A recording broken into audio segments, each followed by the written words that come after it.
TikTokers? What? This as a question doesn't really make any sense, and this would be where I plug mine if I had one. So instead, make sure to tick that like button and talk that subscribe button. Was that stupid enough? All right, let's get into it. How to survive college, Dana's cubing edition. Just kidding, that's a completely different topic, but let's get into cubing and college. I've been asked about cubing and college many times in the past, whether it be about balancing the two, if I talked about it during my application process, or if I cubed during class. Now that college application season is rolling around, I thought it would be a great idea to chat, reflect, and answer some questions that people had about cubing in college. For some context, I'm a senior, rising senior at the University of Pennsylvania. It's wild, right? I'm not 15. Studying computer engineering, so I've been through the application process and have successfully finished 3 years at college so far. That's university for you non-American folk. I see you. I also have continued to travel and compete throughout college, improving my averages and singles across many events, and being able to travel to new countries like Russia and Austria during school, as well as being able to attend a lot of competitions on the weekend. Now that I've apparently felt the need to justify my expertise on this topic, let's actually get started. Firstly, people have been asking if I talked about cubing at all in my application, and I did, but not in the way you might think. I think my application essay, or whatever it's called, was actually about cubing, but it wasn't about cubing specifically, more so using cubing as a tool to show my ability to learn new things, ability to practice, ability to dedicate myself to things I'm interested in, which is really important because if you go to college, if you don't go to college, whatever you want to do, whatever you want to become an expert in, you need to continually learn and practice and dedicate yourself to that craft. I also was asked if there's a cubing community in college. For me specifically, at Penn, we have Penn Cubing, which is a club, I guess, or whatever we call it. We didn't really meet up officially as a club that often, but we did organize competitions. If you've ever seen any of the Penn Cube Day competitions, which were super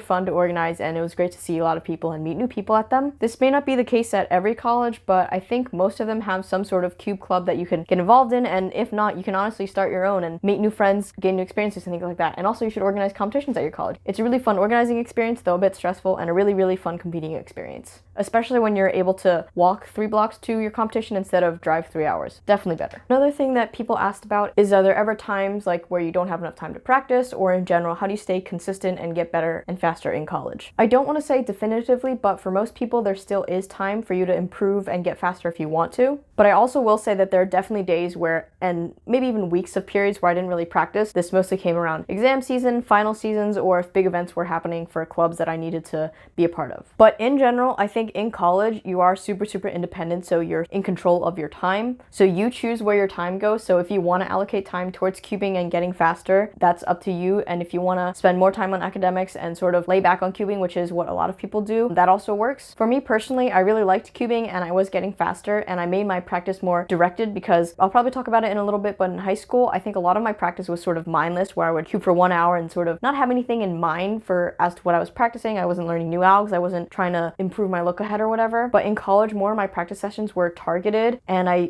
planned for them beforehand so that I knew I was able to balance it with schoolwork and cubing, because these two things were super important and a big part of my life at college so far. Another kind of interesting question I got was, do I cube during class? And I thought this was interesting because I didn't even think of this before. I've never cubed in class, and I don't think I ever would, though there's a little bit of a caveat, and I'll explain in a little bit. But basically in college, most of my lectures are engineering lectures, which means that they're really large, especially doing the intro courses. You have 200-300 plus people in a room listening to a lecture, and I thought it's kind of weird to be surrounded by 300 people and cubing. If it wasn't weird for other people, it would definitely feel weird for me, so I definitely never did that. But sometimes if I got super bored, don't recommend, you should definitely pay attention in class though, I would sim cube, which is virtual cubing, so it's just on my screen. And even when I was doing that, and obviously I don't have eyes in the back of my head, so I couldn't see the people behind me, but I felt like people behind me were judging me, so I didn't really do that. I mostly tried to pay attention in class, although I will say that now that most things are virtual, I have been cubing a bit while on mute during a lot of Zoom meetings when things get slow, because in virtual meetings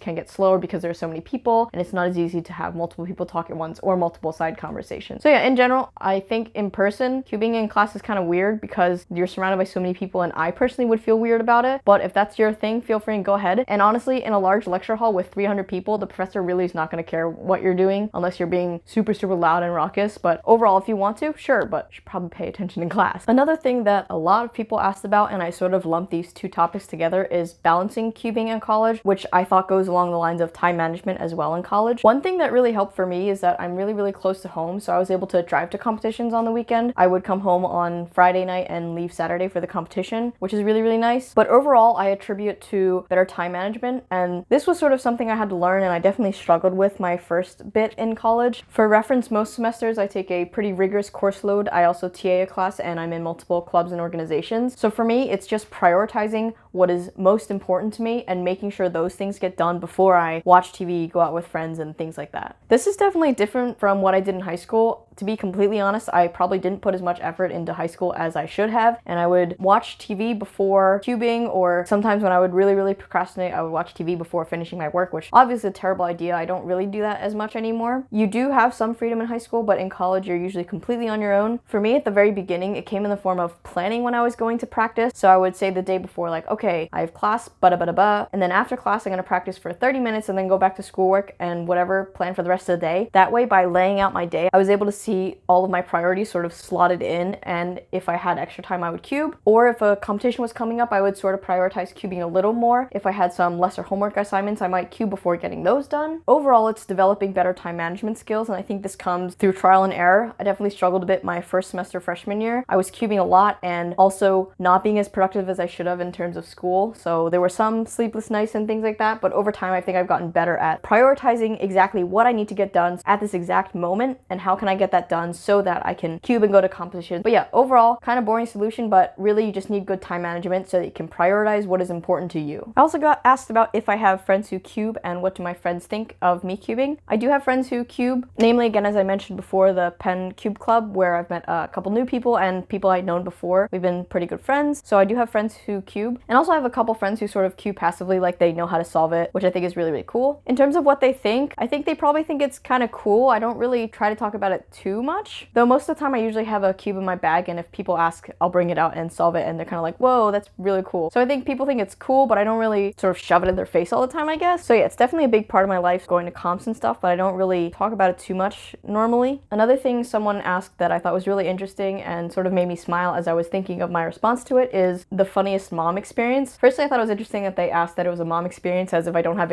an interesting experience with parents in general. I think I've gotten quite a few inquiries where they have children either in middle school, high school, nearing college age, whatever, about getting into college, and I usually have pretty informative discussions, and we talk about cubing and other sort of aspects of getting into college, which I think is really nice to talk to parents about. And something that I think is super cute, a lot of parents, if they have really young kids who are really shy and they want to take pictures, I love taking pictures with people, so I'll always say yes, unless I'm like in the middle of running around and doing something, to which I'll say wait 5 minutes, which is totally fine. But I've gotten a lot of parents asking me like, oh, can you take a photo with my kid, because they're too shy to ask, which I think is adorable and super cute. So we somehow started by talking about the application process into college, and I've ended up talking to cubers' parents. So anyway, hopefully there were some interesting points there. If not, listening to me ramble is kind of interesting. Hopefully, I definitely go off on tangents sometimes, but hopefully you found some useful information. And good luck to all you guys who are applying to college and stuff. Feel free to ask me any questions. I'm always down to chat, answer questions, you know, get that YouTube engagement for the algorithm and stuff. But anyway, yeah, if you enjoy this kind of stuff, make sure to let me know. See you guys next time.